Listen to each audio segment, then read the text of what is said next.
Olá, Thomas. Olá. Vamos só mais um minuto. Saludos de Portugal. Saludos desde Rumanía. Bucareste. Da. Vou só pedir aqui um sinal, se posso começar.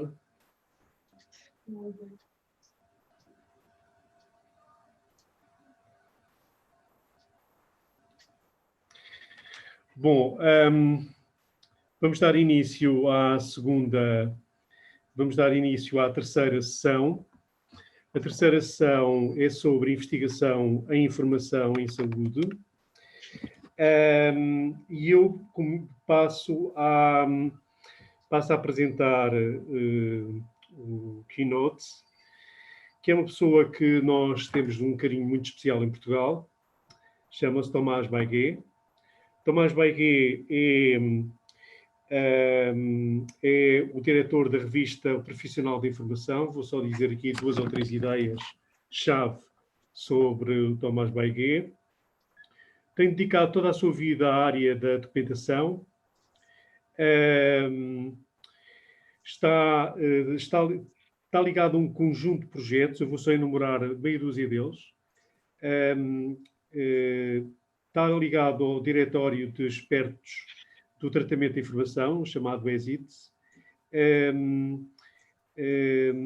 Fundou o grande projeto da revista de documentação em Espanha, designado Profissional da Informação. Esteve ligado ao Registro Internacional de Autores, o IRALIS, e, além disso, é responsável pelos conteúdos de um repositório que nos é muito querido, que é o repositório de e-prints do ELIS, ou seja, o chamado Library and Information Science. Além disso, é professor do Master Online de Documentação Digital da Universidade Pompeu Fabra, e as suas linhas de investigação estão ligadas à área da comunicação científica, ao networking, ao acesso aberto e ao futuro profissional e mercado de informação. Antes de passar a palavra ao Tomás Baigué, para além de lhe agradecer a sua presença nestas jornadas APDIs, nós, com esta mesa sobre a questão da investigação e informação em saúde, procuramos, dentro deste espaço e dentro deste ecossistema da ciência aberta, trilhar novos caminhos, mas trilhar novos caminhos no sentido de afirmar a área da documentação.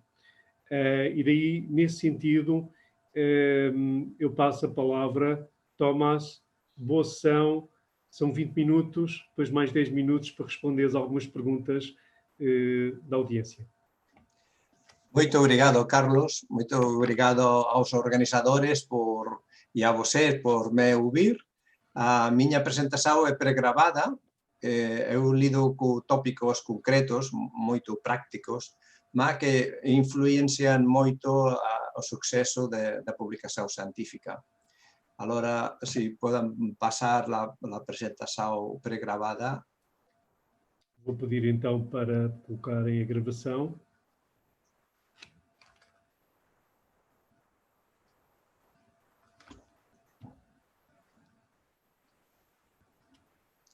Paula?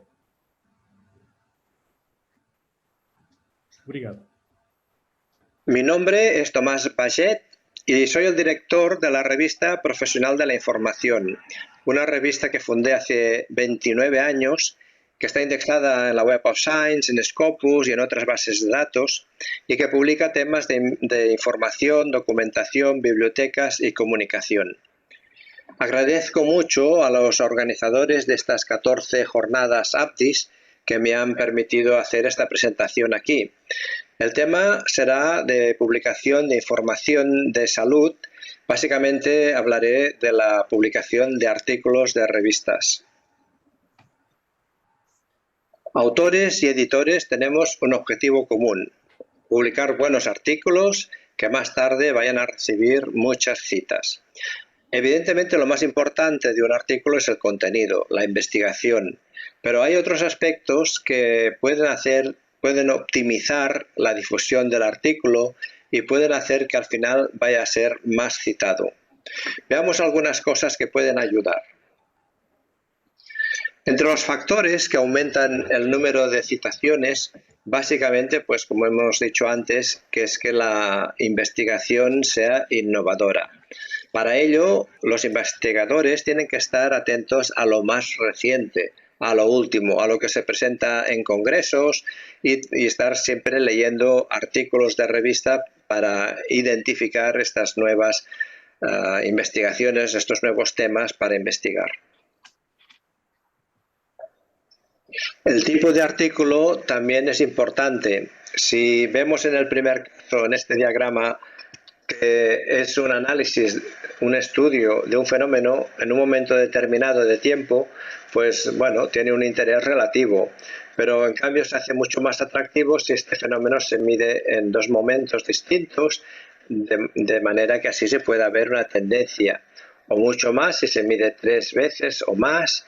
Entonces, más la evolución, y también gana atractivo si el mismo fenómeno se estudia en diferentes países. Esto hace pues que los editores de entrada pues tengan una tendencia a rechazar un trabajo que solo sea un análisis, un estudio de caso de un momento determinado. En cambio, si, como he dicho en los dos diagramas últimos, pues es mucho más atractivo, podría ser que el editor pues tenga una tendencia a aceptar el trabajo, pensando que en el futuro también va a tener más citas. Los tipos de investigación también influyen en la cantidad de citas que se pueden recibir. Los estudios locales o casos concretos o metodologías muy sencillas de contar palitos, pues muchas veces que no tienen una base teórica importante, pues son poco atractivos y van a recibir pocas citaciones. Serán artículos efímeros quizá. En cambio, los artículos de revisión que analizan una gran cantidad de artículos anteriores, o se hace un análisis crítico, no simplemente un patchwork de opiniones y resultados de otros, sino un análisis crítico. Estos son muy interesantes. Las metodologías, las teorías, pues estos tipos van a recibir más citas.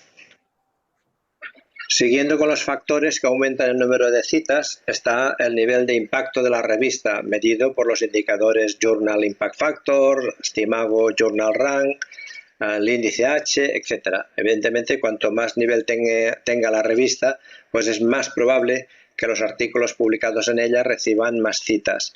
Así, por ejemplo, si una revista tiene un factor de impacto 4, pues hay una probabilidad importante de que este artículo reciba 4 citaciones anuales durante los 2 primeros años, y luego pues irá recibiendo otras, ¿no?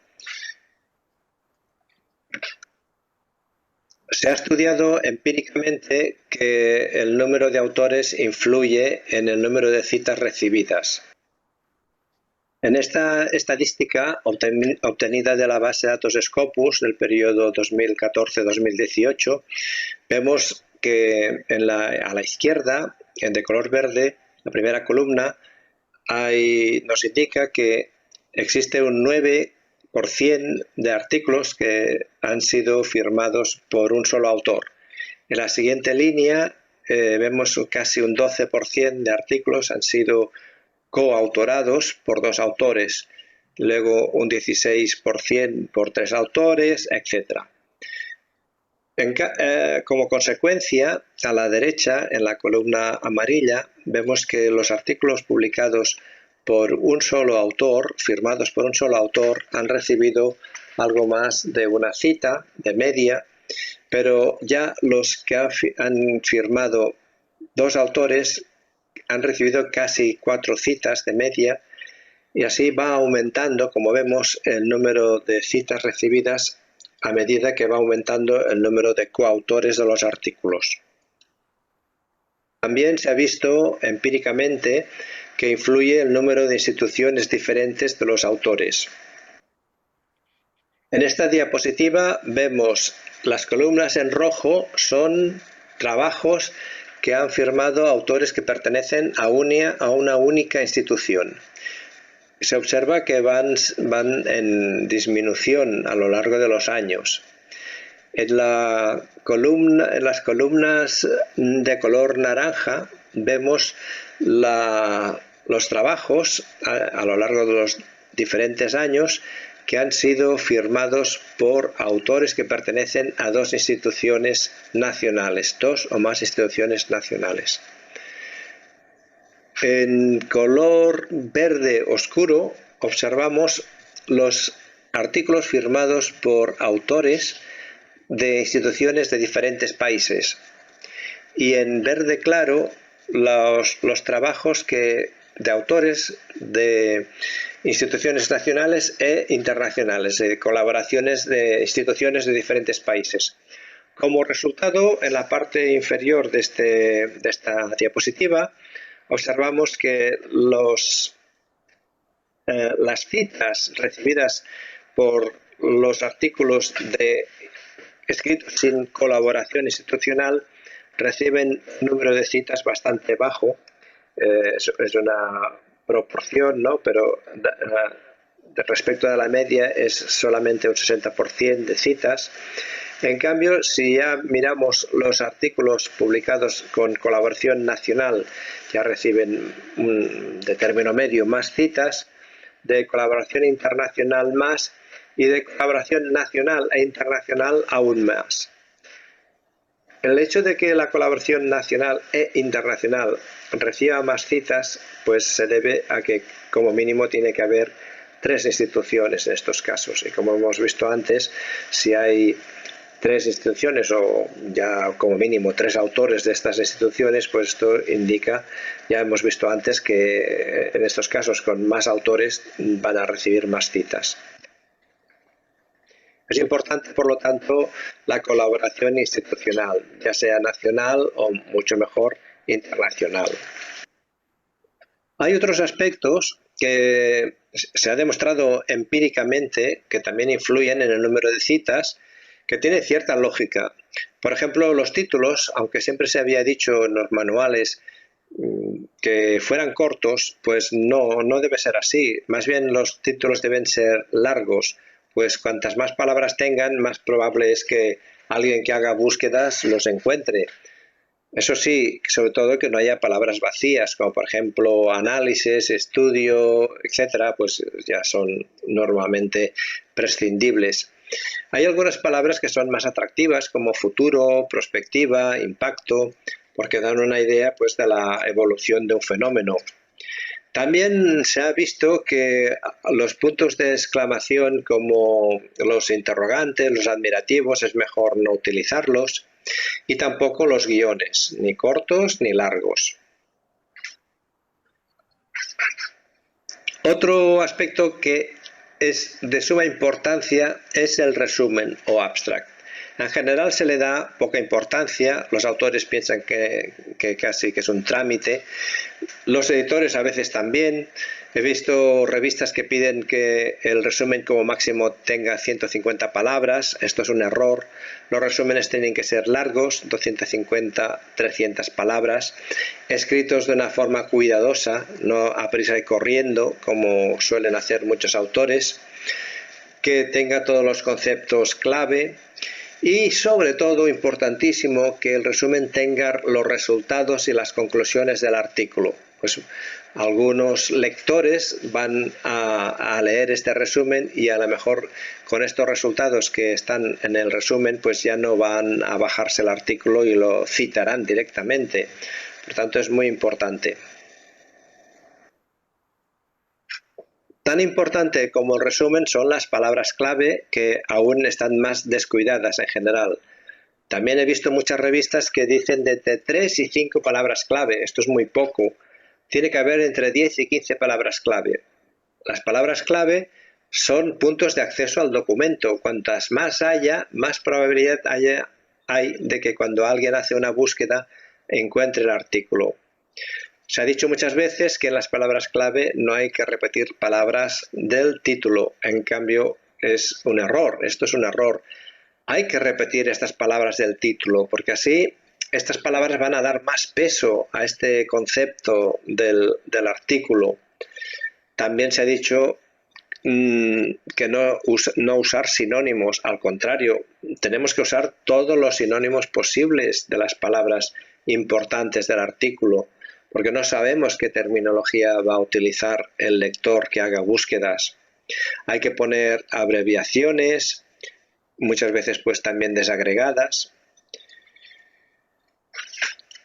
Si el autor no ha puesto suficientes palabras clave, evidentemente en las instrucciones para los autores, las revistas deben indicar ese número, 10, 15 palabras clave.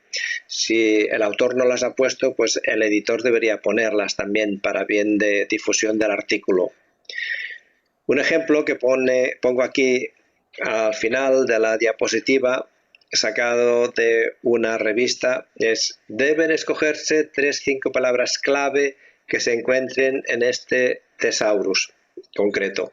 Bueno, primero, 3-5 palabras claves son muy pocas, como acabo de decir, pero además se obliga a que sean de un thesaurus.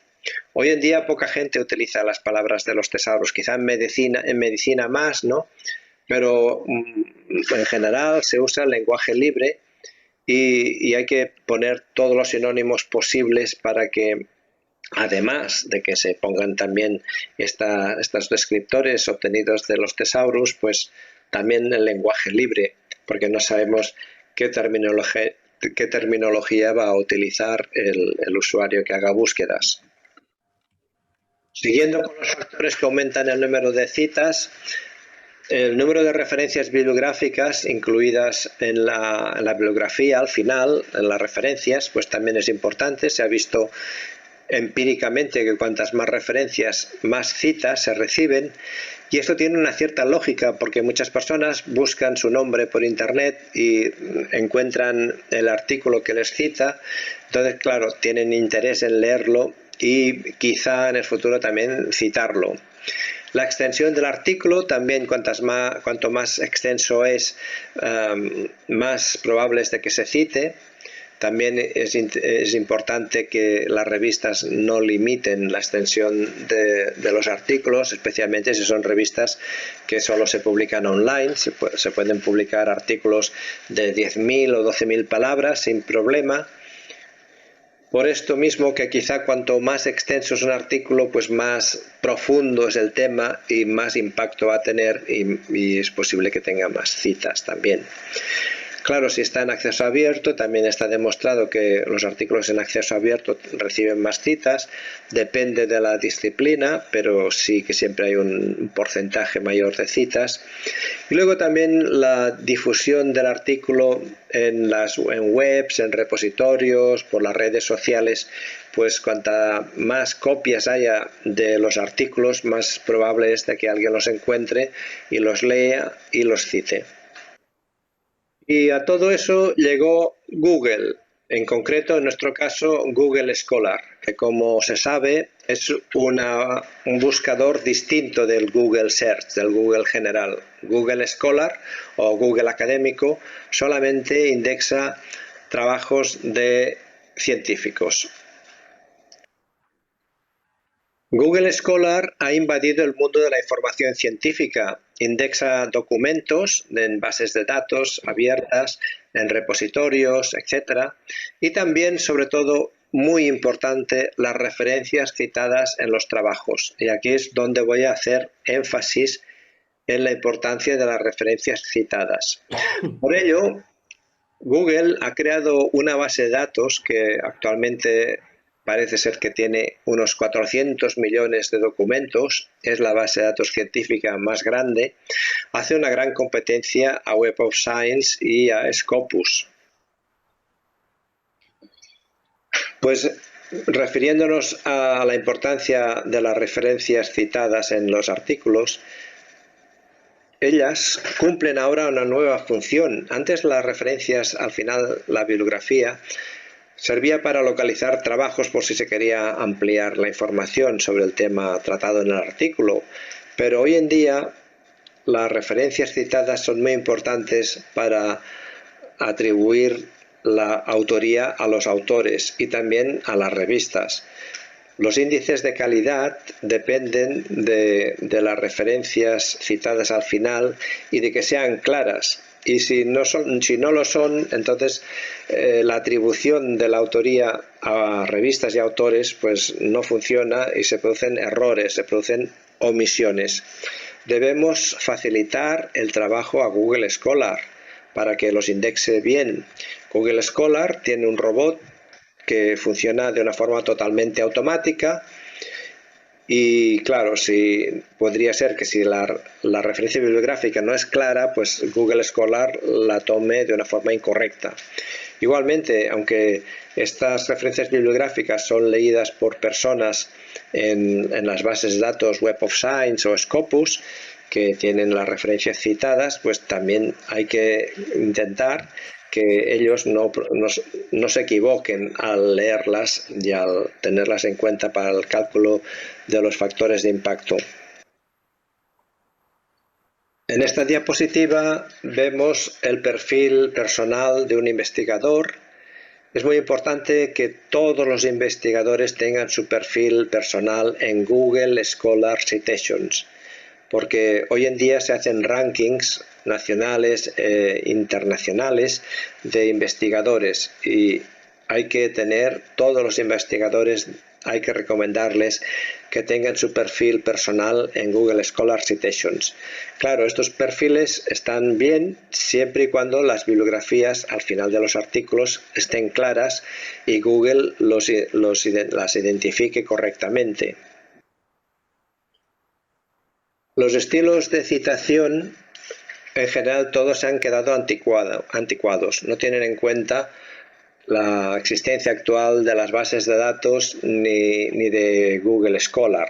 Por ejemplo, aquí tenemos una referencia bibliográfica en estilo Vancouver que permite colocar et al a partir del tercer autor. Entonces, el pobre cuarto, quinto, sexto autor no va a recibir la acreditación de su autoría de ese trabajo. Este formato sirve para localizar este artículo, Towards, Mutant Map, etc. Pero además esta referencia bibliográfica tiene que servir para identificar a todos los autores y que todos los autores reciban la correspondiente acreditación de ser autores de ese trabajo.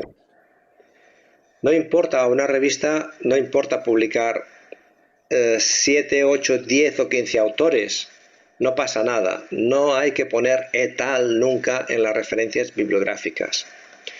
Otra cosa que puede llevar a error es abreviar unos dígitos en el número, en la paginación, ¿no?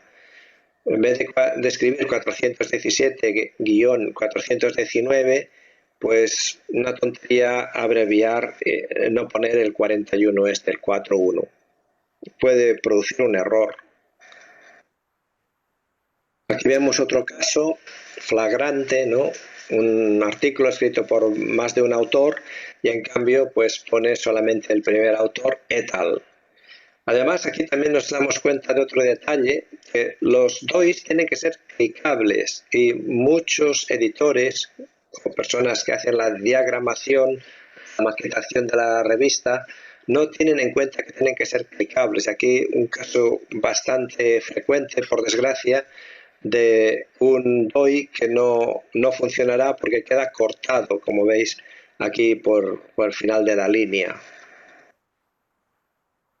Otra mala práctica recomendada por algunos estilos de citación es poner una línea en vez del nombre del autor. Cuando se repite el autor, por ejemplo, Echeverría, tiene una primera referencia bibliográfica, luego tiene otra de Echeverría y en vez de poner el apellido se pone una línea. ¿Cómo va a saber Google Scholar que esta referencia es de un señor llamado Echeverría? No lo va a saber, se va a perder la acreditación. Eso es una absurdidad que debemos evitarla.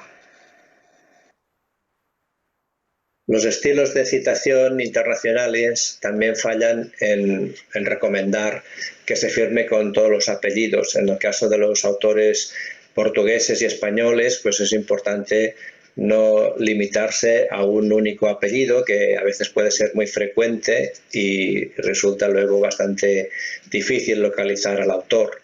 Y más si se pone esta absurdidad heredada del pasado de reducir los nombres de pila a solamente la inicial. Hay que poner los nombres de pila enteros y si se usa más de uno, pues unidos por un guión. Si, por ejemplo, este autor da Silva T, pues es bastante ilocalizable, lo mismo que de los demás que están señalados con esta elipse. Por lo tanto, como conclusión, no deben seguirse ciegamente los estilos de citación clásicos, pues son de la época pre-Google Scholar. Los estilos de citación Vancouver, Chicago, MLA, IE3, etc., pues dan unas pautas, pero se han quedado anticuados y no deben seguirse. No son la Biblia, no tienen por qué seguirse al pie de la letra estos estilos anticuados, obsoletos. Entonces preguntaréis qué estilo usar. Pues cualquiera, pero tener en cuenta que todos los apellidos tienen que estar unidos por un guión, lo mismo que todos los nombres. Poner en la citación todos los autores, nunca poner et al. Tampoco poner líneas en vez del apellido del autor. Separar los autores con un punto y coma, no con una coma. Y lo mismo el último, no poner and o un ampersand o antes del último. Colocar siempre el DOI en todas las referencias en el formato https://doi.org, que es el formato actual, moderno, o si es un URL que también comenzando en una nueva línea para evitar al máximo que quede cortado al final de línea. No poner un punto final al final de los DOIs y URLs, que esto puede ocasionar que luego el URL o el DOI no funcione. Y también quitar algunas palabras superfluas que se había dicho como normas, pero que no lo son. Por ejemplo, cuando ya hay un URL o un DOI, no hace falta poner internet, online, disponible en, recuperado de, o la fecha de consulta. Es información que es inútil y por lo tanto hay que quitarla. Es obligatorio por parte de Crossref poner los DOIs al final de cada referencia bibliográfica. Cada referencia bibliográfica de la bibliografía tiene que llevar su DOI o su URL para que se pueda clicar y se pueda ir al artículo. Esto es una obligación por parte de los autores cuando envían el trabajo a las revistas, y si el autor no lo envía, pues se ve obligado el editor a buscarlos él y a ponerlos él, porque al final es una responsabilidad del editor que todas las referencias bibliográficas al final de los artículos tengan su DOI o su URL. Por último, quiero hacer mucho énfasis también en el marketing personal y en el networking. Cuanto más conocido seas, más probable es que se acuerden de ti y te citen. Tenemos que tener tarjetas de visita con nuestra foto para que cuando vayamos a congresos las podamos dar a las personas, a nuestros contactos. De esta forma se acordarán más de nosotros.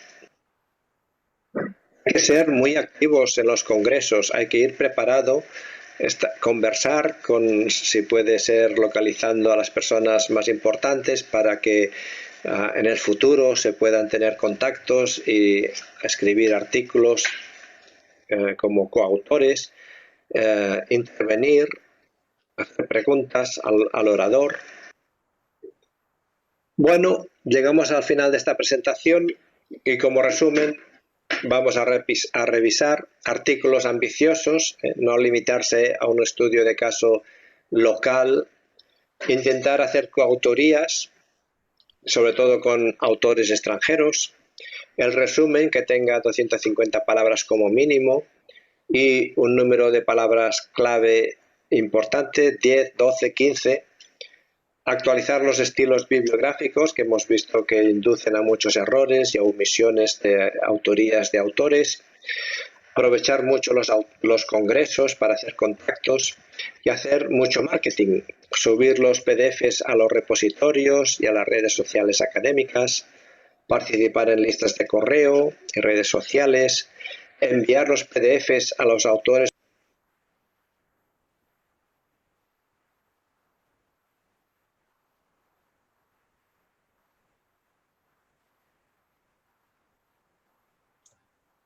Parece que ha quedado cortada, pero ya es el final. Utilizados en las bibliografías.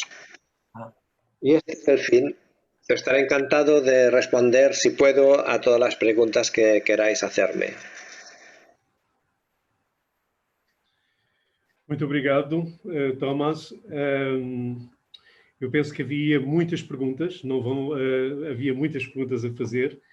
Eu vou-te colocar duas. O tempo, muitas vezes, é complicado, mas de qualquer maneira fica aberto um espaço. Se houver mais perguntas, a organização vai-te fazer chegar as perguntas. Obrigado pelo excelente conselhos para quem publica na área da documentação há muitos anos. Para quem tem uma experiência diária de saber o que é um bom artigo, um mau artigo.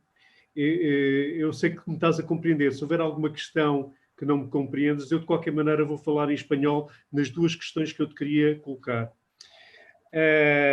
Eu penso que alertaste-nos aqui para questões muito pertinentes. Eu quero só referir duas. Uma tem a ver com a forma como alguns estilos de algumas publicações científicas condicionam a recuperação da informação, seja através do Google Scholar, seja através de outras plataformas, ou seja, o estilo. Eu estou-me a recordar que, por exemplo, a norma APA, a nova versão de 2020, 7ª edição, já contemplou a questão de colocarmos 20 autores, ou seja, podemos colocar 20 autores.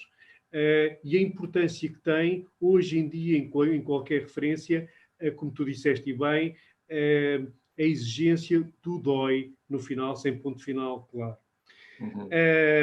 Uma outra questão que foi muito interessante ser dito foi o facto de teres assinalado que aquela ideia um pouco aleatória de recomendarmos para colocarmos 5, 6, 7 escritores ou palavras-chave, devemos colocar mais no sentido de aumentar a redundância e facilitar o processo de recuperação da informação.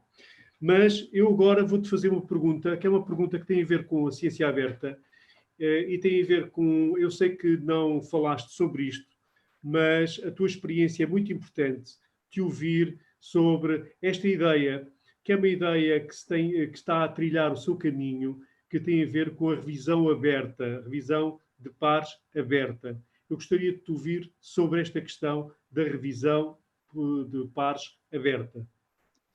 De la revisión, ¿me lo podrías...? De la revisión abierta. De la revisión, sí. Sí, yo no creo mucho en la revisión abierta porque la gente se conoce y primero, por ejemplo, a nivel internacional se podría pensar, por ejemplo, en PLOS ONE, que hay investigadores de todo el mundo y a lo mejor hay opiniones de personas que no se conocen entre sí. Es diferente, por ejemplo, en Portugal o en España, que muchas personas no criticarían a su compañero de la facultad o no criticarían al catedrático, y esto hace ya que la revisión abierta sea imposible en estos casos locales. Pero a nivel internacional incluso yo no soy partidario porque ¿quién hace la revisión? No sabes quién te hace la revisión. Puede ser alguien que casi no tenga ni idea del tema. O sea, puede haber mucho ruido y mucha información falsa también en la revisión abierta. Entonces yo, por estos dos aspectos, no creo que sea posible. Te coloco una segunda cuestión que tiene a ver con el mundo de hoy, que es el mundo en que tenemos problemas tanto con las revisiones fraudulentas como con las revistas predatorias. Te Sí. quería oír hablar un poco sobre eso, que es una mancha muy complicada dentro del espacio del ecosistema de la ciencia abierta. Sí, sí, es una plaga que tenemos. Estas revistas están haciendo muchísimo daño. Y además con la duda también, porque hay revistas que no constan como que son depredadoras y que tampoco hacen buenas revisiones, ¿eh? Porque hay revistas que no reciben suficiente número de artículos y que publican cosas pues, que no son de un nivel correcto. Digamos, la frontera entre revista buena blanca y revista depredadora negra pues es muy difusa. Pero sí, sí, claro, hay estos casos flagrantes de editoriales desconocidas en la India o, bueno, en Londres o en Estados Unidos también, se han instalado allí y que cobran solamente por publicar sin hacer revisiones. Es un problema que no hay forma de resolverlo. Por ejemplo, hay un problema que también que es el de Plus One y el de las mega revistas. Para mí es un problema. Sí. ¿Cómo van a hacer revisiones estas revistas, revisiones buenas que reciben del orden, creo que son 60 artículos diarios? ¿Cómo van a revisar esto? Es imposible, ¿no? O sea que hay algunos aspectos bastante conflictivos, problemáticos en el mundo de la información científica, en el mundo de las revistas, pero son muy difíciles de solucionar. Yo el caso de Plus One lo veo horrible, la verdad, no me explico, que además también hay algún aspecto un poco raro, ¿no? Porque al año de aparecer Plus One ya fue indexado en la Web of Science, al primer año, ¿no? Sí, primer año. Es muy extraño. El fenómeno de las mega revistas. Sí, sí, sí. Lo otro no, claro, las revistas piratas, estas depredadoras, pues no hay más remedio que nosotros los bibliotecarios pues hacer una campaña. Ya existe, ¿no? La lista negra de Bills, que ahora está en una empresa privada, pero al menos está la lista blanca DOAJ, que permite consultar. Y luego, bueno, los bibliotecarios tenemos recursos para identificarlas, ¿no? Si es una revista que está indexada en buenas bases de datos, pues hay una cierta garantía de que es una buena revista, de que no es depredadora, ¿no? Aunque tampoco es 100% cierto, ¿no? Pero bueno, en bastante proporción es cierto para identificar una revista depredadora. Una cuestión que algunas personas están escribiendo tiene a ver con muchas recomendaciones que has hablado ahora. Algunas no están contempladas en las reglas a los autores o entonces en los estilos. De ahí que hay mucho camino a caminar, ¿no? Sí, sí, sí. Uno de mis trabajos es asesorar a editores a través de Simago. Estoy haciendo un programa de videoconferencias con editores de revistas y realmente es un problema muy general. No sé, es todo nuevo, les llega como muy novedoso todo esto. El mundo editorial es muy conservador, que por una parte está bien, ¿no? Pero por otro lado está mal, porque no evoluciona, no piensan. O sea, hay un retraso como de 6, 7, 8 años, como si las bases de datos no existieran, como si la base de datos esta de Crossref, que a través de todas las revistas que tienen DOI, como sabes, Crossref ha hecho una base de datos y luego esta base de datos la ha tomado otras empresas como Dimensions o Lens. No se dan cuenta de la importancia del DOI, por ejemplo, ¿no? Y luego, pues el otro aspecto, no se dan cuenta de la importancia de las referencias bibliográficas. Tomás, para terminar tenemos que... hay una tecnología que se está trabajando mucho a nivel editorial de las revistas científicas, que es el JATS XML. ¿Puedes apuntar? ¿Es el futuro? Sí. A ver, es importante, no es determinante. Yo aún pienso que el PDF plano o con unos links vivos en el PDF, los enlaces, aún tiene mucho futuro. Además, el PDF es el formato de conservación que ya no es propietario, es una norma ISO, ¿no?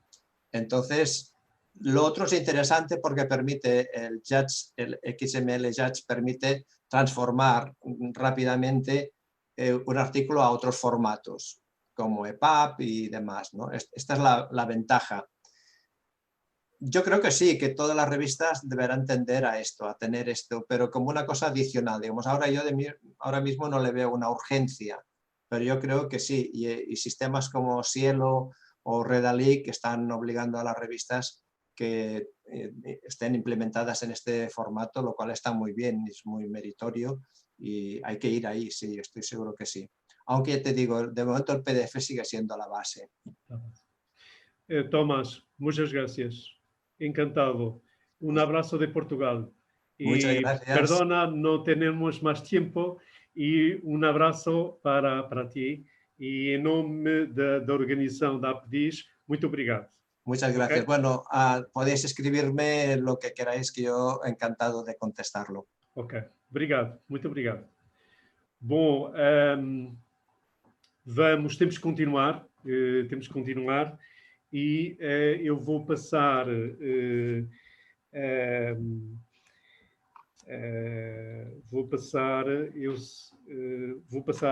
à comunicação. Vamos ter agora mais 3 comunicações. A comunicação que vai seguir é chama-se Publication Delay in Pharmacy Practice Journals, a Comparative Analysis, e é do Fernando Limós, a sua equipa. Fernando Limós está ligado, é professor na Faculdade de Farmácia da Universidade do Porto. Eu vou de imediato passar a palavra ao professor Fernando Limós. Professor Fernando Limós. Muito obrigado, Carlos. Muito obrigado a todos por ser a segunda vez que falo hoje aqui e vou partilhar ecrã rapidamente já para não perder mais tempo. Se sou capaz de tirar isto de aqui.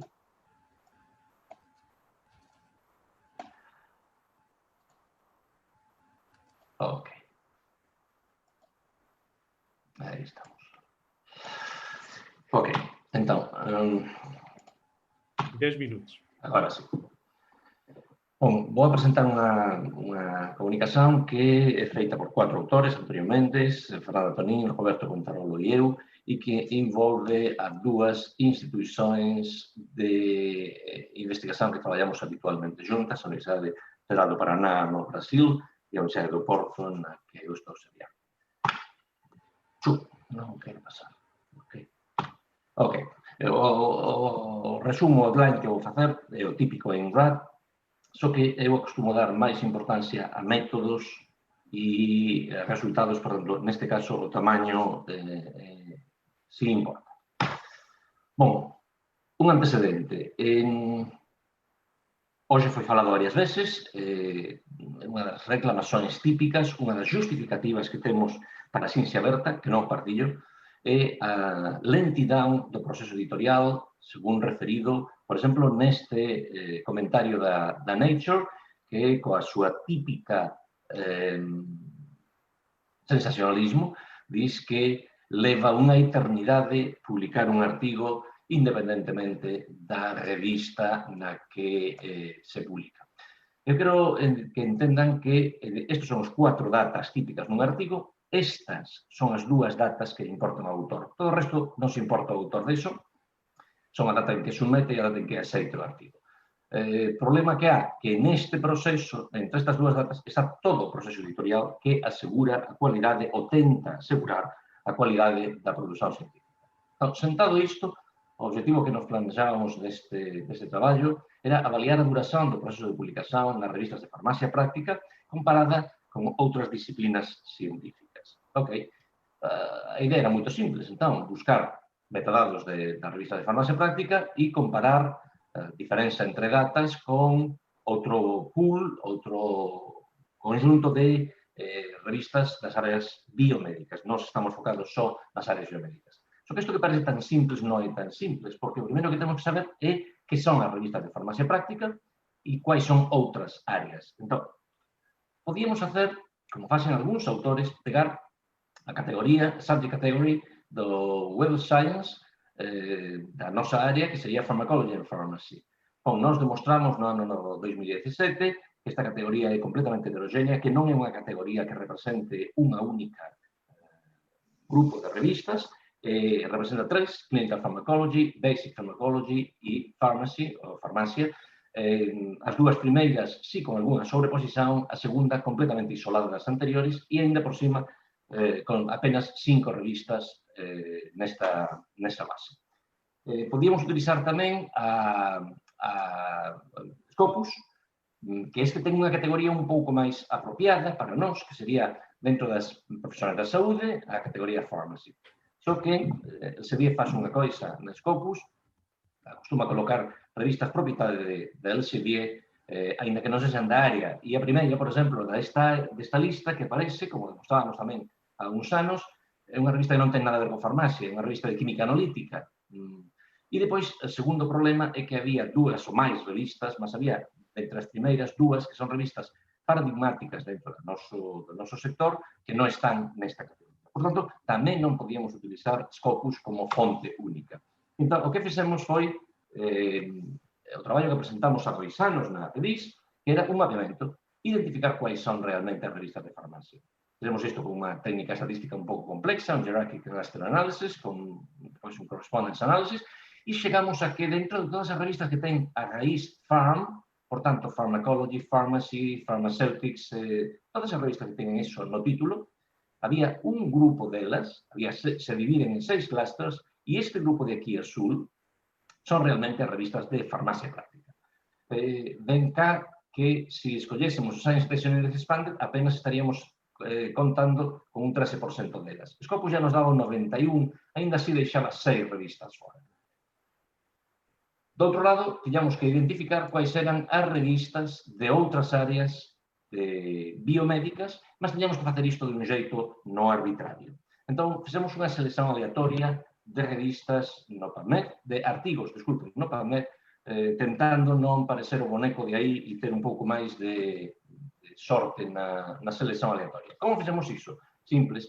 Buscamos o PMID, primeiro e último de cada ano, e, a través dun aplicativo de produción de números aleatorios, producimos 3.000 números aleatorios, por tanto, 3.000 PMIDs aleatorios nos 10 anos de estudo.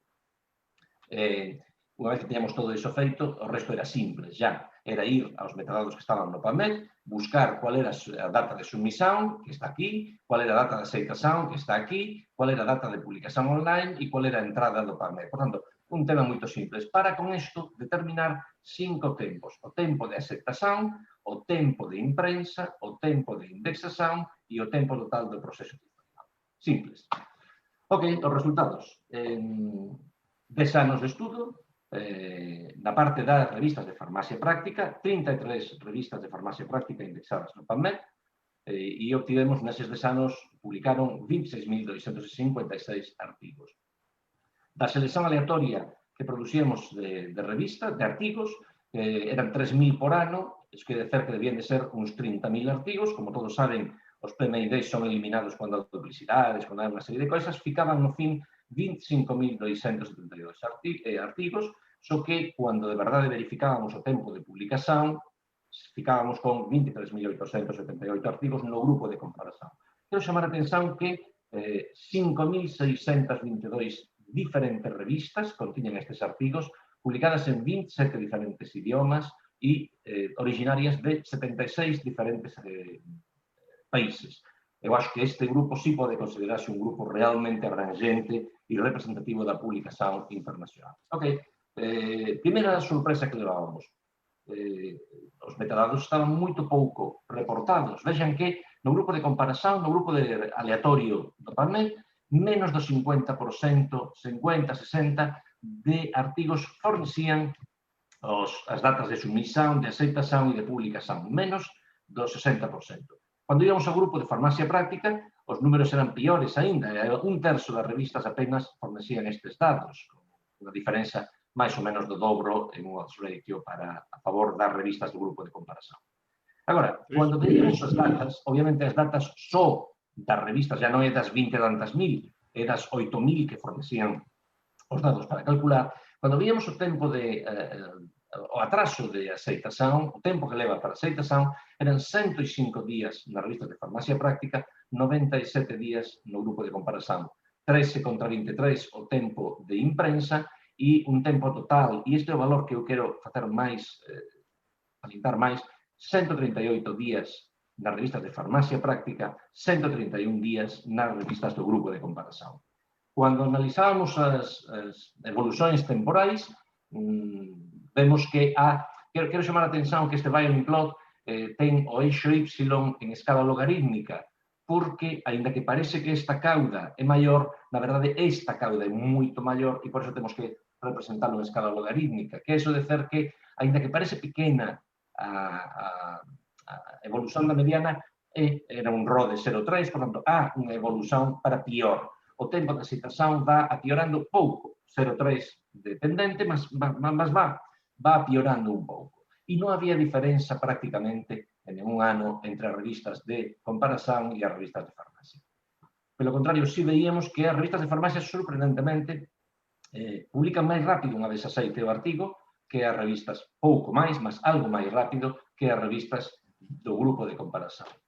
E isto já se sabía, já a literatura que demostraba isto, nós comprobamos que continuaba a ser así, son indexadas máis lentamente as revistas de farmacia do que as revistas aleatoriamente seleccionadas. Por tanto, farmacia está perjudicada da velocidade de indexación no PubMed. Acabo con isto de fer conclusións, as que están en preto realmente. 134 días desde a submisión á publicación online dun artigo. Todo iso inclúe todo o proceso editorial da revista. 138 na revista de Farmacia Práctica, 131, por tanto, apenas a diferenza entre os dois. Há unha ligeira tendencia, mas non é altamente relevante, entre as velocidades, demostrándose no fin un pouco de apioramento na velocidade de publicación. Agora, o que está en sincento, esta opinión como autor e como editor da revista.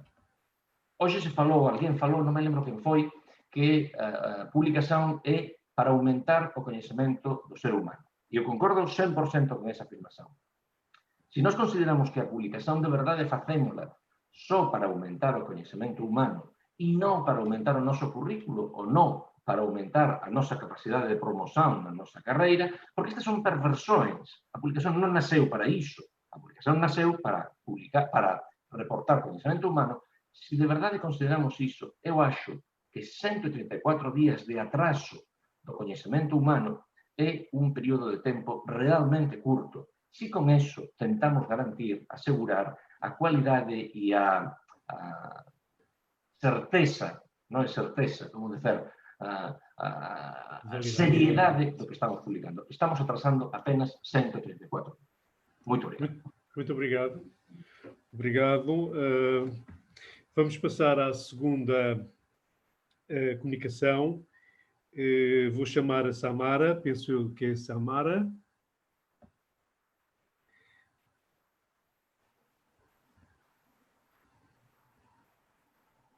Oi. Olá. Boa tarde. Samara vai apresentar uma comunicação intitulada Analisando o uso do método Q no estudo sobre educação e saúde. A Samara está ligada à Faculdade de Medicina de Ribeirão Preto, da Universidade de São Paulo.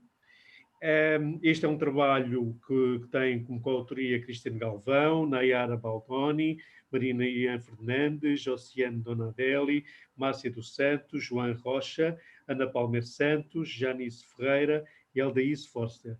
Samara, passo-lhe a palavra. Muito obrigada. A apresentação já está pré-gravada. Ok, vou pedir. Obrigado. Oi, tudo bem? Boa tarde. O meu nome é Samara. Eu curso doutorado na Universidade de São Paulo, na Faculdade de Medicina de Ribeirão Preto, no Programa de Saúde Pública. que está localizado no Brasil. E é um prazer estar participando do evento, né, da 14ª Jornada PEDIS, Be Open, Inspirar, Capacitar, Investigar, Inovar e Partilhar. O trabalho que eu vou apresentar está intitulado Analisando o uso do método Q nos estudos sobre educação e saúde. Como autores desse trabalho, pessoas de diferentes formações, de diferentes universidades, tanto de universidades brasileiras quanto da Universidade da Espanha, da Universidade Autônoma de Madrid.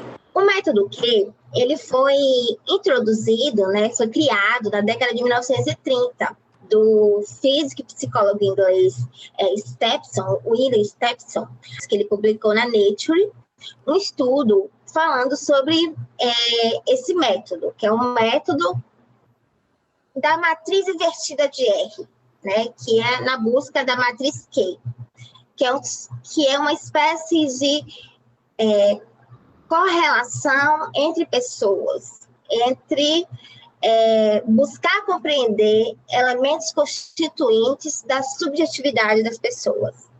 E esse método tem sido bastante utilizado agora no século XXI.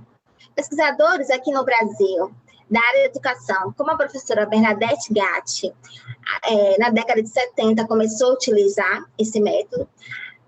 Agora, no século XXI, a professora Adelina Novaes tem utilizado bastante. Fora do Brasil é que ele tem sido mais utilizado, né? Principalmente pelos professores Stennis, Watts, a professora Susan Hamlow, nos Estados Unidos. No Canadá, tem vários locais que estão pesquisando sobre esse método. Aqui é um exemplo, né, de como ele é chamado, tanto método Q, técnica Q ou metodologia Q, né? A publicação da professora Adelina Novaes, que ela traz sobre o método Q. Recentemente classificado como um método do tipo misto, né? Estudando eles, nós classificamos como qual e quant, né? Que é aquele tipo de método, seguindo a ideia de Galvão, Clure e Ricard, né, que é o tipo de método que você utiliza dados qualitativos e depois os componentes quantitativos vêm para explicar melhor o que foi encontrado no componente qualitativo. Ainda há muita divergência em relação a como essa classificação do método Q, né, a diferentes pontos de vista. Esse artigo de 2020 da professora Susan Hamlow, ela fala um pouco disso, que tem muitos metodologistas que assumem o método Q como um tipo de método misto, mas outros não aceitam essa classificação. Tratando-se de um método misto, como seria, né?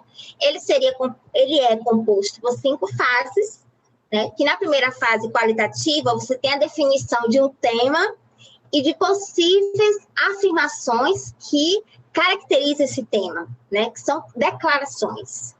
Eu vou formar um universo de afirmações que vão cobrir todo aquele tema.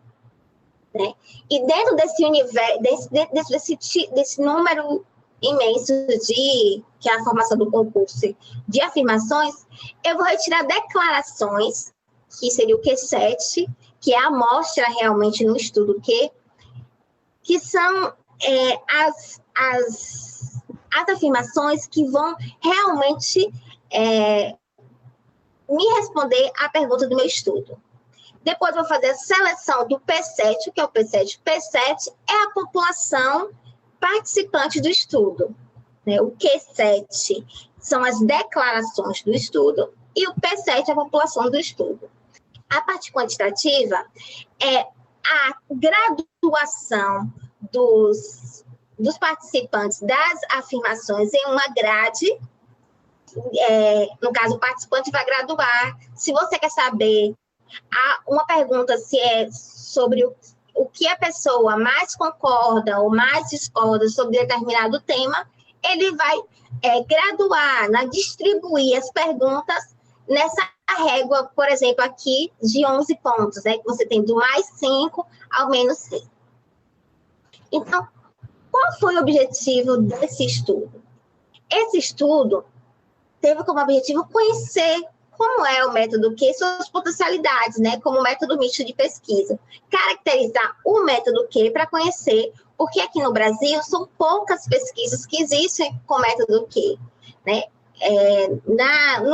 Nos últimos meses, acabei tendo contato com a pesquisa de Novaes, mas até então eu tinha pouco contato, que foi quando nós construímos esse trabalho no ano passado. E caracterizar o método Q na área da educação e saúde com tecnologias digitais. Como é que ele tem sido utilizado na área da educação e saúde? Então, nós fizemos uma revisão sistemática, né, buscando artigos que abordassem o método Q na área da educação e saúde, independente do ano inicial de publicação, e essa pesquisa foi até dezembro de 2019. Artigos publicados na PubMed, na Scopus, na Quinal, na Psicoinfo, na Web of Science, na Lilacs, e artigos que fossem encontrados conforme essas palavras-chave, né, e combinados com os operadores booleanos. Os nossos resultados foi chegar a 1.028 artigos. Desses, 27 artigos foi feita a leitura integral e 13 artigos foram selecionados como resultado dessa pesquisa. Como nós dividimos, caracterizamos o método Q? Aqui tem um exemplo do que nós colocamos no nosso trabalho escrito. Os resultados, então, dos tipos de métodos qualitativos que são utilizados para fazer o Q7, né? Pode ser o levantamento da literatura, pode ser Q7 utilizados em outros estudos, avaliação por experts, né? Entrevistas para você saber o que as pessoas acham daquele tema, grupos focais e questionários. Na parte quantitativa, analisando os 13 estudos, teve a parte essa parte do método de extração, para saber se tinha correlação entre as respostas, o uso do método centroide em alguns estudos, a análise do componente principal em outros estudos, e também teve o estudo de Baxter, 2009, que ele utilizou os dois métodos de correlação. Já para a parte de, depois da correlação, fazer a análise, a decomposição dos fatores, alguns estudos utilizaram a Varimax, outros rodaram os fatores manualmente, e houveram trabalhos que optaram por não rotacionar os fatores. Aprender sobre o método Q e a natureza do seu recorte de pesquisa, que é do tipo misto, parece adequado para o desenvolvimento de estudos na área das ciências da saúde. É um grande desafio, porque na área da saúde aqui no Brasil tem sido pouco utilizado, apesar de ter encontrado estudos em outras áreas, principalmente na área da educação, na área da linguística, e apesar do debate sobre métodos de pesquisa se constituir sempre um desafio, porque ele foi recentemente classificado como um método de pesquisa misto, então a gente está trabalhando para entendê-lo. Essas são as referências. Eu gostaria de falar que esse trabalho faz parte da minha tese de doutorado, que eu estou construindo, trabalhando, buscando conhecer o método Q, e o tema do meu doutorado é educação online no campo da saúde pública, um estudo Q. Agradecimento a todos que participaram desse trabalho, agradeço pela oportunidade mais uma vez, foi um prazer estar com vocês. Abraços. Obrigado, muito obrigado, Samala, muito bem. De seguida, vou passar à comunicação do Jaziel, eu penso que ele está por aí. O Jaziel Ornelas fez uma comunicação com a Lilian Aguilar Teixeira, intitulada Percepções de Saúde, Envelhecimento Humano, Estado da Arte das Publicações em Língua Portuguesa, indexadas na Scopus, em acesso aberto. Jaziel. Quem vai apresentar será a Lilian, Carlos. É? Então, a Liliane, vou passar à Liliane. A Liliane é doutoranda em Ciência da Informação na Faculdade de Letras da Universidade de Coimbra. Liliane, quando puder. Boa tarde. Então, eu enviei a comunicação, se puderem passar o vídeo, por favor. Boa tarde, meu nome é Lília. Irei apresentar o trabalho com o título Percepções de Saúde e Envelhecimento Humano, Estado da Arte. Porque decidimos...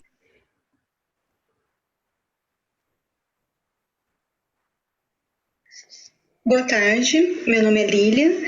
Irei apresentar o trabalho com o título Percepções de Saúde e Envelhecimento Humano, Estado da Arte das Publicações em Língua Portuguesa indexadas na Scopus, em acesso aberto.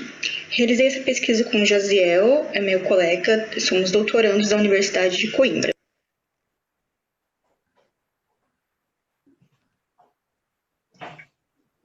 Por que decidimos realizar essa pesquisa?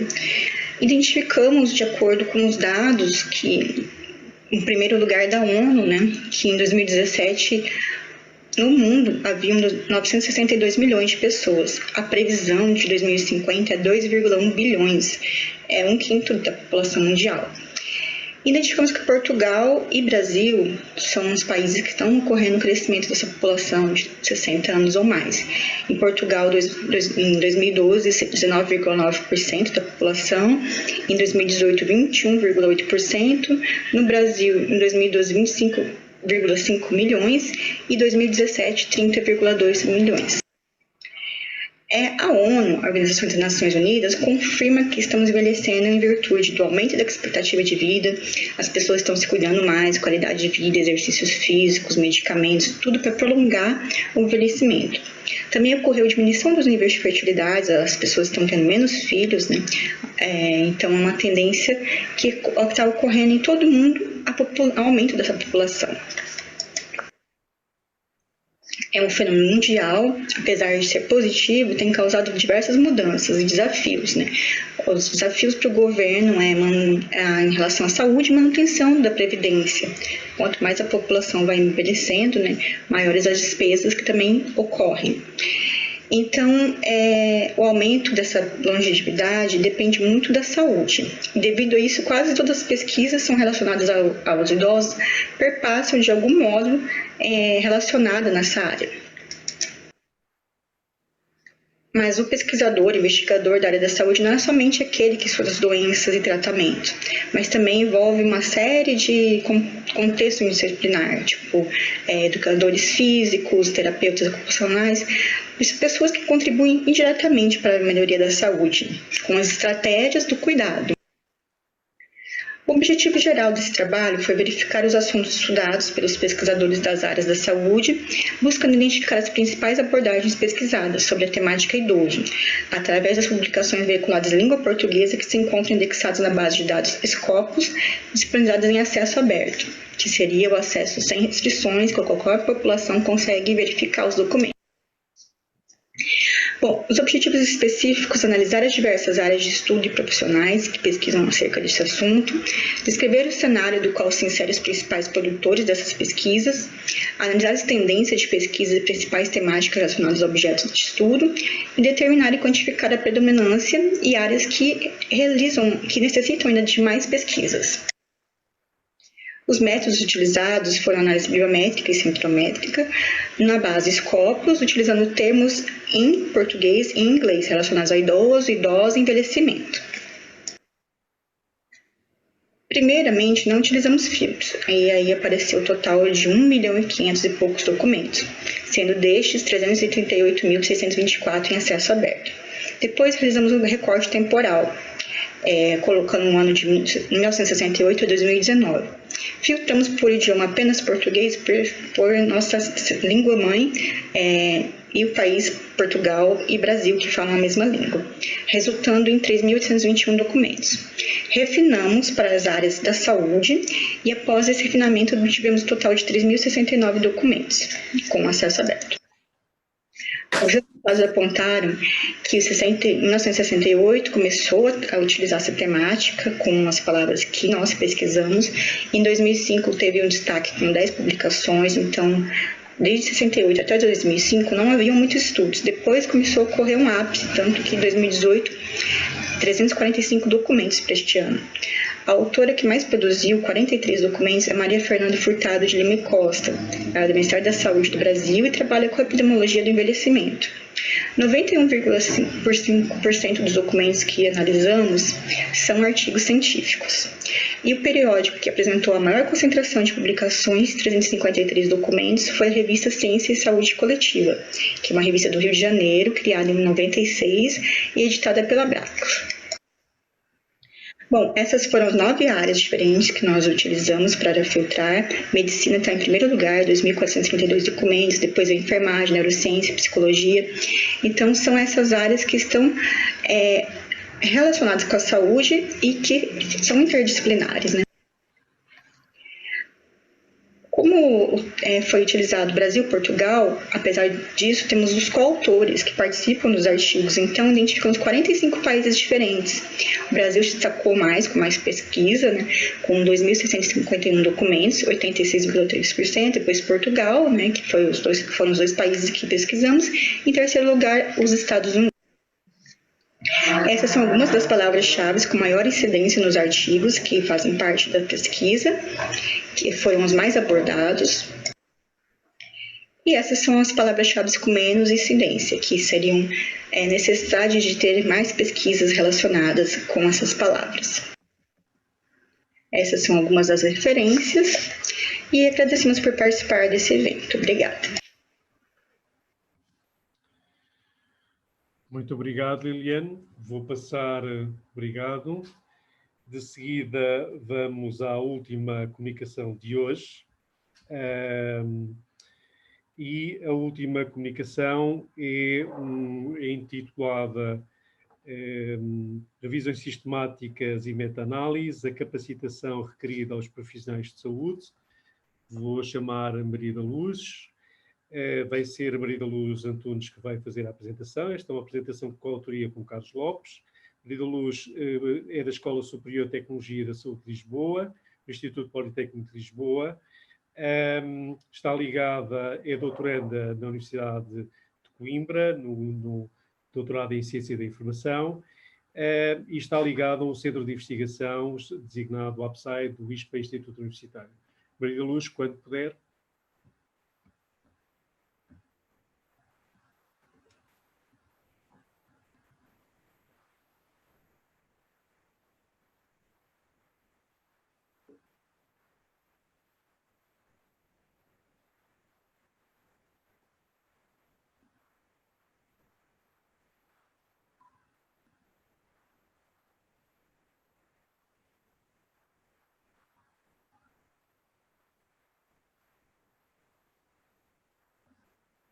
Olá, peço desculpa por este contratempo, não é? Também tive que dar aqui um tempo para espirrar, mil desculpas. Bom, então, eu vou apresentar um trabalho, que é um trabalho conjunto, e do que vamos falar é sobre as competências que os profissionais de saúde devem ter para usar da melhor forma revisões sistemáticas e meta-análises. Esta é a evolução do nosso trabalho. E vamos começar. Portanto, este é o atual ecossistema da informação associado aos profissionais de saúde, os quais, dada o seu percurso profissional, têm de se manter atualizados com grande regularidade, o que faz sentido, dado que lidam com doentes, lidam com familiares de doentes e lidam também com a doença. Daí que seja tão importante que eles se mantenham atualizados para garantir uma decisão clínica sólida e, ao mesmo tempo, a prática clínica sem erros e rigorosa. Só que o universo da informação para eles não lhes facilitou a vida. Eles têm uma área científica que, por exemplo, publica sensivelmente 35 mil revistas médicas por ano, de que resultam também cerca de 20 milhões de artigos publicados anualmente. Também a base de dados que eles mais usam na área da saúde, a Medline, é também uma base de dados que neste momento compreende cerca de 30 milhões de referências e tem tido um crescimento ao longo dos últimos anos de 1 milhão de referências por ano. Assim, se o profissional de saúde se quiser manter atualizado, ele terá de ler uma média de 17 artigos por dia, o que é perfeitamente incomportável. Por outro lado, justamente porque ele não tem tempo para ler tanta coisa, acontece que os profissionais de saúde, com o tempo, acabaram por dedicar-se muito mais à informação que já está filtrada, como, por exemplo, revisões sistemáticas e meta-análise. E isto porquê? Porque a revisão sistemática, por um lado, é a combinação de resultados de muitos estudos, e que pode proporcionar uma estimativa de riscos e benefícios de um tratamento, por exemplo, e se avançar para uma análise estatística mais fina, pode, por exemplo, identificar os efeitos de um tratamento através da sistematização dos resultados de vários estudos. Assim sendo, os profissionais de saúde têm-se dedicado muito mais à leitura e ao estudo de revisões sistemáticas e de meta-análises, porque os ajudam na decisão clínica e na prática baseada na evidência. Assim sendo, o objetivo do presente estudo é justamente identificar que competências é que estes profissionais de saúde devem adquirir para que as revisões sistemáticas e as meta-análises representem um contributo válido na sua atualização de conhecimentos, mas também na sua prática clínica. Do ponto de vista metodológico, ele compreendeu 2 momentos. O primeiro correspondeu a uma pesquisa feita nestas 3 bases de dados e eu apresento de igual modo a search string que foi usada em cada uma das bases de dados. É importante destacar que as designações revisão sistemática e meta-análise são designações que foram usadas não enquanto tipologia de estudo, mas enquanto tipologia em estudo, o que por sua vez significou de imediato uma redução nos resultados a obter.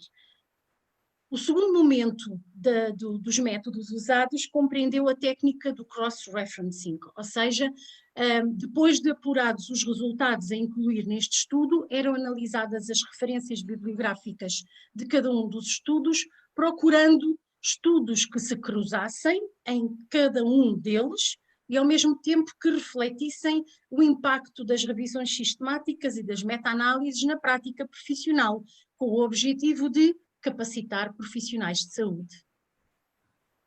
Os resultados são estes, com uma clara predominância da Web of Science, muito seguida da Medline, e isto dá um resultado de 105 artigos. Destes 105, 97 foram eliminados pelos seguintes fatores. 4, porque eram artigos duplicados em mais do que uma base de dados. 78 foram eliminados após a análise do título e do abstract, de que resultou um subtotal.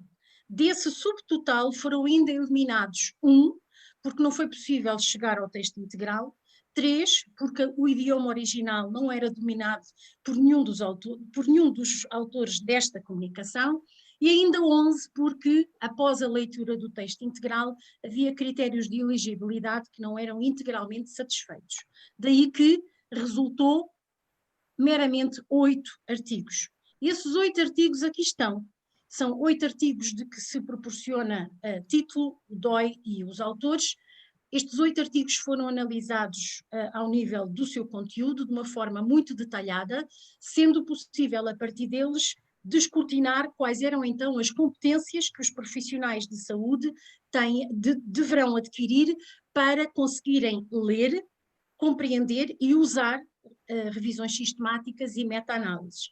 Foi também possível detectar que são competências que os vão ajudar, por sua vez, quando constroem equipas de investigação e que são competências que os ajudam a trabalhar nessas equipas de investigação. Agora, estes 8 artigos foram, por sua vez, submetidos à técnica do cross-referencing. E o que é que acontece? Acontece que desta técnica foi preciso verificar o seguinte: havia 3 estudos ou guiões que foram sistematicamente repetidos naqueles 8 artigos. E havia também autores, que aparecem na coluna do centro, que também são autores constantemente citados naqueles 8 artigos. Estes autores aqui elencados pertencem às instituições da coluna da direita. Assim sendo, tendo nós que elencar as competências que os profissionais de saúde devem possuir para conseguirem fazer revisões sistemáticas e lê-las, compreendê-las e meta-análises, conseguimos então elencar estas 10 competências.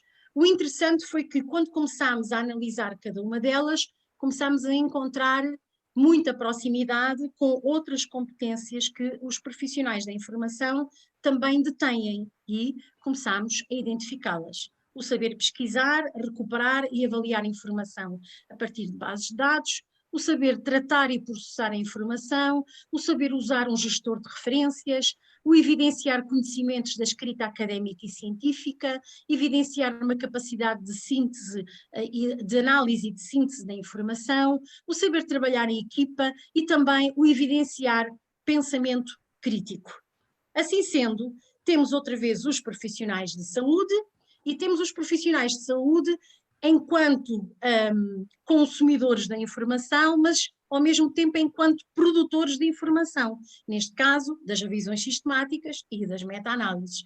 E neste processo de criação de informação científica, o que se verifica nos últimos tempos e que tende a ser de facto a tendência dos próximos anos, é que nas suas equipas, nas equipas que criam para desenvolver essa tipologia de estudos mais filtrada, eles fazem-se acompanhar por estatistas, com o seu saber tão valioso, mas também por profissionais da informação. E esta fusão de saberes destes diversos profissionais é que seguramente acabará por apresentar um trabalho mais robusto e um resultado final seguramente também de maior qualidade. Portanto, pelo menos esses são os desejos. Depois, e passando às conclusões, em primeiro lugar, deixem-me dizer-vos que este estudo não está concluído, estamos ainda na fase exploratória e, portanto, há ainda trabalho a ser desenvolvido, mas conseguimos neste momento dizer já que aparecem algumas limitações que seguramente se vão manter. Uma delas será que o volume de informação indexado nas bases de dados tem de ser considerado, que as bases de dados, sendo pelo menos aquelas atualizadas com grande regularidade, é necessário que toda a informação seja recolhida no espaço de 24 horas, porque no dia seguinte, com certeza, os resultados não serão idênticos aos da véspera. Depois, a morosidade do processo de recolha e, principalmente, nesta fase, eu destaco o trabalho do cross-referencing, que é um trabalho que exige preciosismo, exige concentração, ainda que na prática seja muito fácil de fazer a partir de um ficheiro Excel. E, finalmente, a outra limitação é que nós temos sempre aquela tendência de pensar que haverá de aparecer um estudo mais completo e que responderá às nossas dúvidas. E, portanto, esta será sempre uma limitação, não só deste trabalho, como, creio eu, de qualquer estudo científico e de investigação.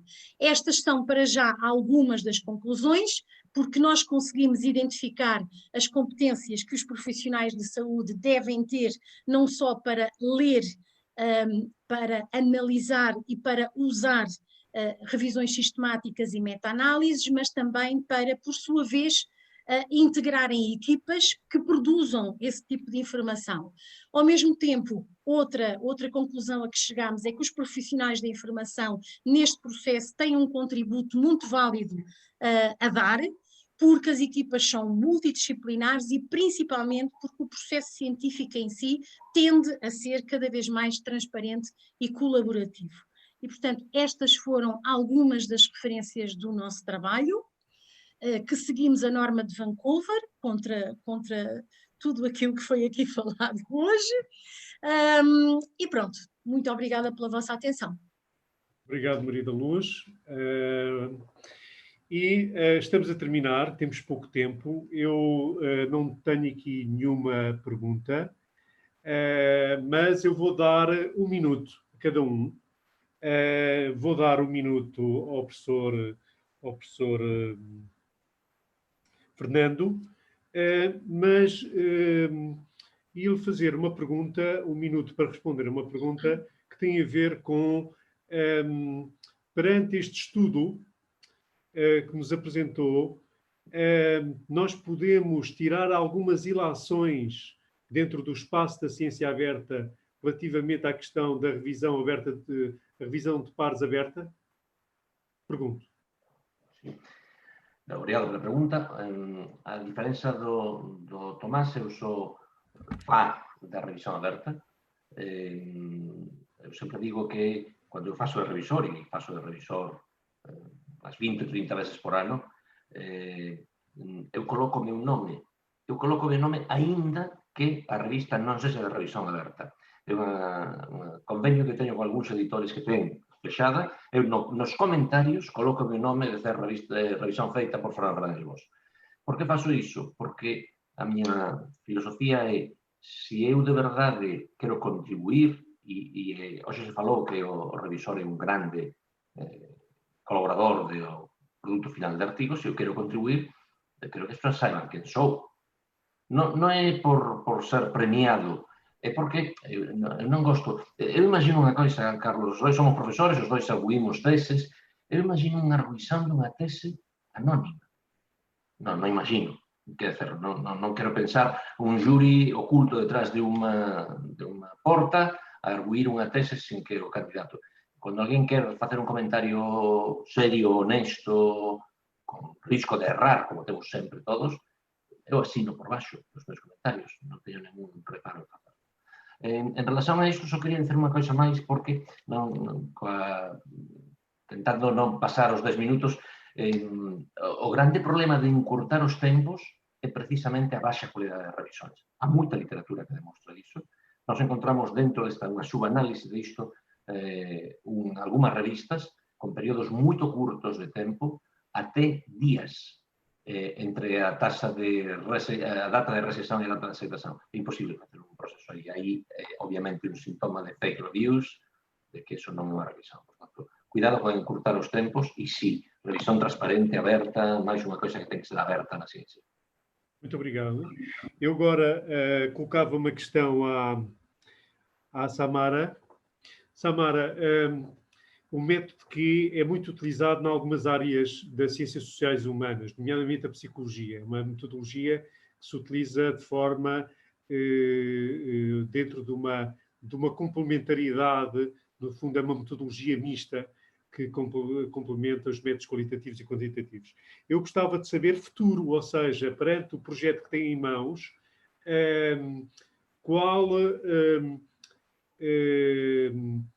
que resultados expectáveis é que nos pode assinalar neste momento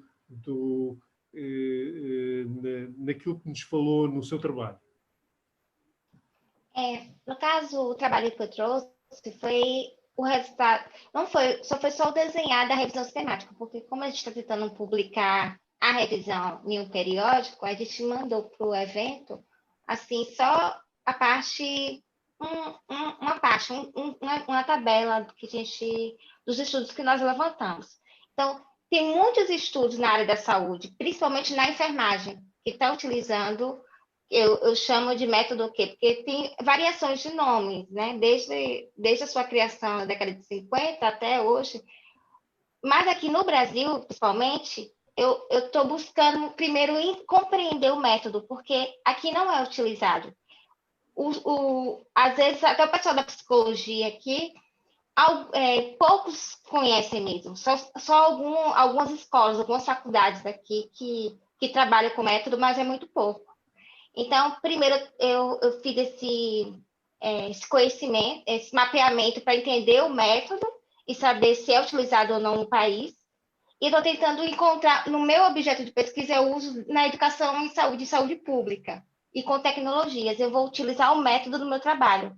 Então, agora só foi para conhecer como aplicá-lo, para tentar seguir mais fiamente o método, né?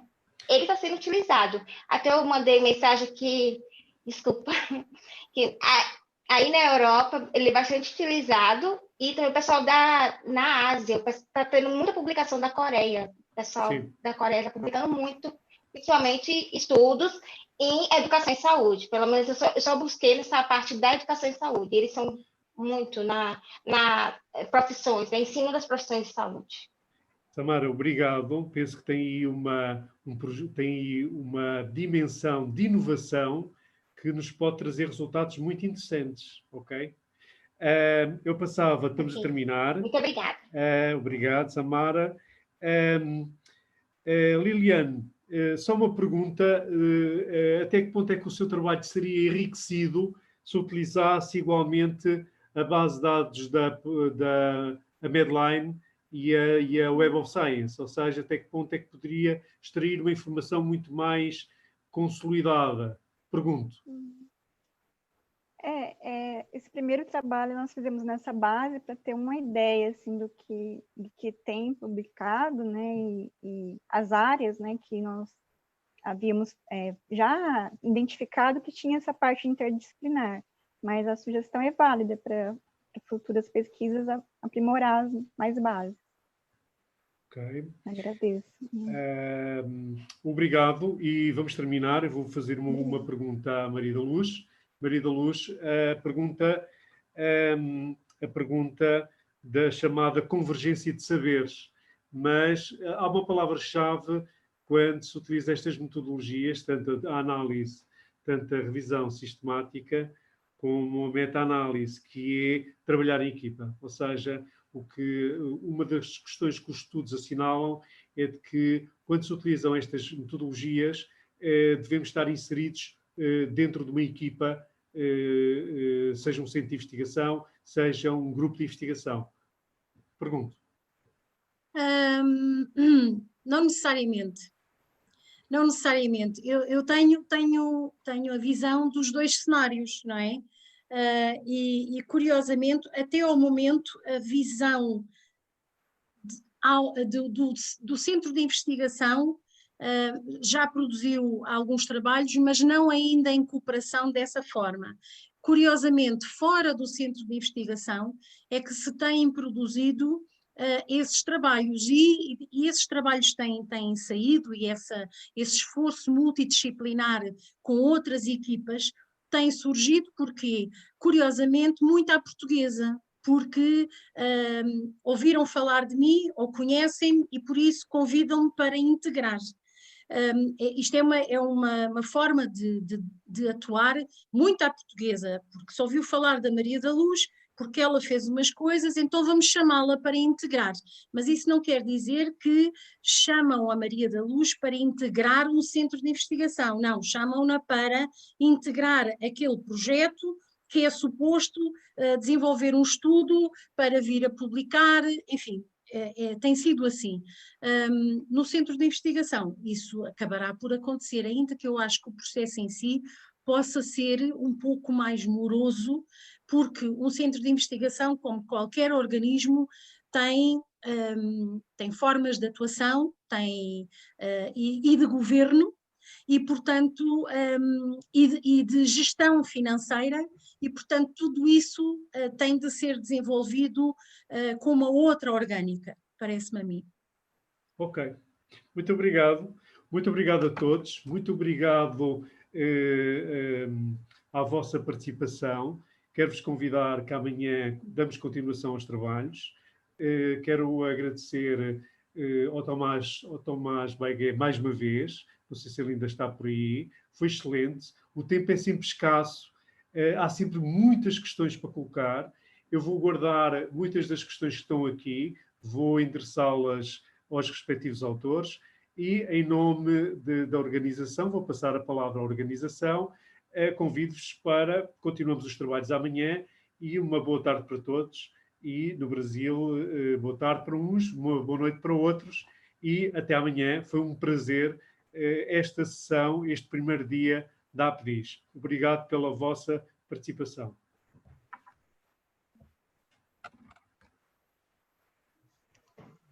Boa tarde a todos e terminamos assim, penso que, e muito bem, o primeiro dia das jornadas.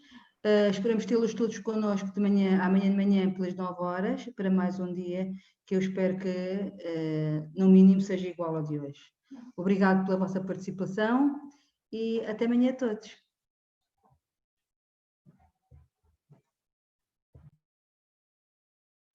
Até amanhã, Rosa.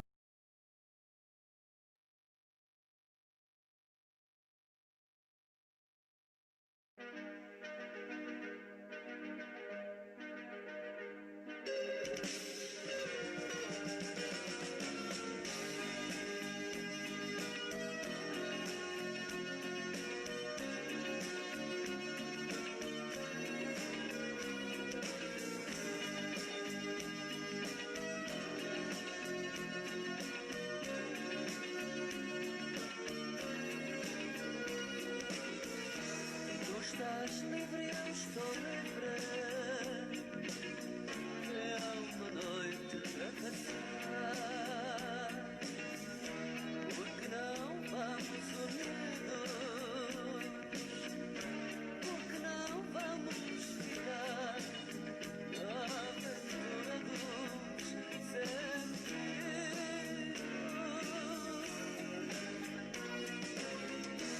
Tu estás só e a mais só estou. Tu tens o meu olhar, tens a minha mão aberta, à espera de se fechar nessa tua mão deserta.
vida, se tu não vives satisfeito, muda de vida, estás sempre a tempo de mudar. Muda de vida, não deves viver contrafeito. Muda de vida, se a vida em ti ela te já.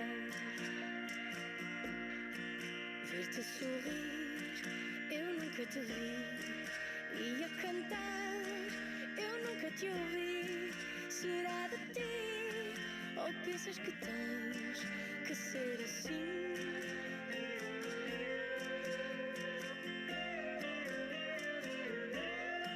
Muda de vida, se tu não vives satisfeito. Muda de vida, estás sempre a tempo de mudar. Muda de vida, não deves viver contrafeito. Muda de vida, se a vida em ti ela te já. Ver-te sorrir, eu nunca te vi, e a cantar, eu nunca te ouvi. Será de ti, ou pensas que tens que ser assim? Olha que a vida não é nem deve ser como um castigo.